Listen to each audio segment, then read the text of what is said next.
मैं बहुत हैरान हूं उन लोगों पर जो सैयदना मुआविया पर जिराह करते हैं, लेकिन जब अपना मदरसा चलाना होता है तो बुखारी की इस हदीस को सुनाए बगैर उनके पास हल नहीं होता कि अन मुआविया रज़ियल्लाहु ताला समिअतु रसूलल्लाह सल्लल्लाहु अलैहि वसल्लम खतीबन यक़ूल मन युरिदुल्लाहु बिही खैरा युफ़क़िहु फ़िद्दीन व इन्नमा अना क़ासिमुन वल्लाहु युती।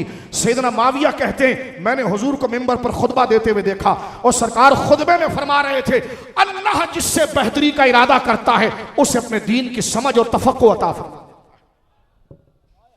आज कुछ लोग ये रिवायत पढ़ते हैं लेकिन आगे से पढ़ते हैं कि मैं युरिदिल्लाहु बिही खैरा युफ़क़िहु फ़िद्दीन। मैंने कहा रावी कौन है ये भी पढ़ दें आप, सनद के बगैर तो सनद तो दीन है।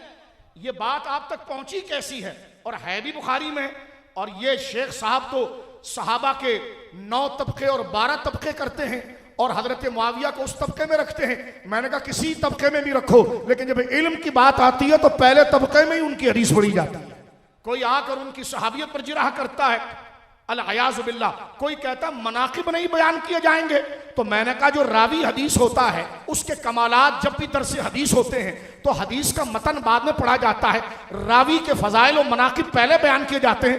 अजीब शेख चिल्ली हो तुम यार, नाम सहाबी का लेते हो फिर कहते हैं मनकबत नहीं बयान की जाती। इसको शेख नहीं कहते, शेख चिल्ली कहते हैं कि अजीब गुमान के अंदर हो। ये तो आप तो यूं तो दुरूस हदीस आपके बड़े मशहूर हैं, दरस मुस्लिम आपका बड़ा मशहूर है, दरस बुखारी आपका बड़ा मशहूर है। मैं हैरान हूं कि जब बुखारी का खुलासा बरतानिया में बयान करते हो और इस हदीस पर आते हो तो इस हदीस के रावी तो जनाब मुआविया है, उनके फजाइल बगैर बयान किए बगैर जो मतन के अंदर पैगाम है वो बयान कैसे किया जा सकता है? ये तो उसूल हदीस है। मुहद्दिस जब हदीस की शरह करता है तो मतन हदीस को बाद में जिक्र करता है, रावी हदीस पर पहले कलाम करता है।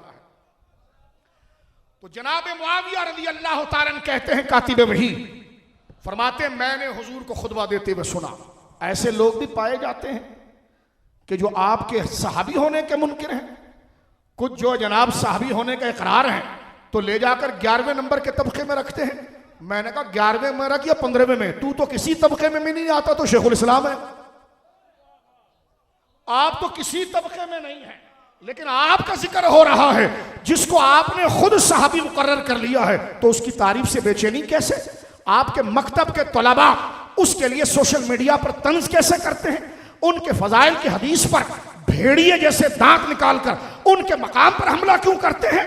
आपका अगर एक मकाम जो आपने किसी से चोरी किया है उस पर अगर हम एक अमानत के साथ बात करें तो तुम्हारी पूरी कौम खड़ी हो जाती है। जो रसूलुल्लाह को देखकर सरकार के फजाइल आगे बयान कर रहा हो उसकी शान बयान करने की बजाय, इसलिए आपने यूनिवर्सिटी बनाई थी इस्लामी कि तुम्हारे तलबा फाजिल निकल कर अल्लाह अकबर वो बाहर आकर सोशल मीडिया पर साहबी रसूल के खिलाफ तशकीक को फैलाए।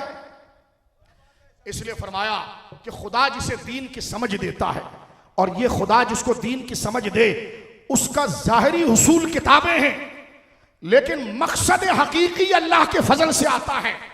आलिम उसको नहीं कहते जो सिर्फ दर्स निजामी कर ले, आलिम उसको नहीं कहते इंदल्लाह कि जो सिर्फ किताबें पढ़ जाए, आलिम उसको कहते हैं जो दीन का एतबार बाकी रखे, इल्म का एतबार बाकी रखे। और इल्म का एतबार ये कि जिन जिन को अल्लाह ने इज्जत दी है उन तमाम की इज्जत के हुकूक पर वो पहरा दे।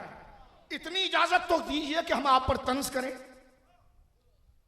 जिनको अल्लाह रब्बुल आलमीन ने जन्नती कहा है उन पर तो जिराह करते आपके दांत नहीं थकते। और आपकी जिंदगी में इतने तनव्वुर और आप इतने मुलव्वन हैं, अब इसकी तशरीह करूंगा तो गजब हो जाएगा। आप में इस कदर तसन्नो और तनव्वुर है कि आप खुद अपने लिए शर्म का आईना हैं। तो कम से कम अगर अपनी इज्जत चाहते हैं तो उनकी शान के खिलाफ बात करने से जुबान को रोकिए कि जिनकी शान और जिनकी अजमत को कबूल किए बगैर हमें दीन ही समझ में नहीं आता। इल्म दीन के फजाइल का पहला सरनामा जनाब मुआविया बयान करते हैं और कहते हैं कि समिअतु रसूलल्लाह खतीबन, मैंने हुजूर को मिंबर पर खड़े होकर यह खुतबा देते हुए देखा है कि यकूल फरमा रहे थे कि मैं युरिदिल्लाह बिही खैरा युफ़क़िहु फ़िद्दीन, कि अल्लाह जिससे बेहतरी का इरादा करता है उसे अपने दीन का फ़क़ीह बना देता है, दीन की दानाई अता फरमा देता है, दीन का शर्म अता फरमा देता है, दीन की वफादारी अता फरमा। और फरमाते व इन्नमा अना क़ासिमुन वल्लाहु युती, और मैं ही बांटने वाला हूं और अल्लाह देने वाला है।